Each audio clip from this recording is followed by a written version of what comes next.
கழுத நான் அவனை பார்த்ததில்ல. யாராவது பொடி பயலா இருப்பான். பொடியில் வெடி. சந்திரா, உனக்கு அந்த பையனை தெரியுதா? நம்ம மணிமேகலா புள்ள.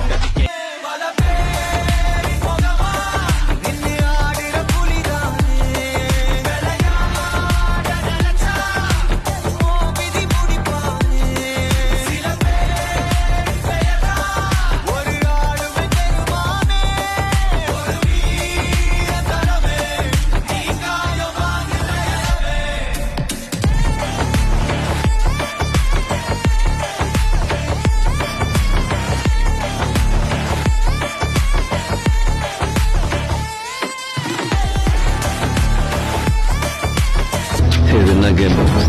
நாளைக்கு ஆட போறோம் பார், அதான் கேம்.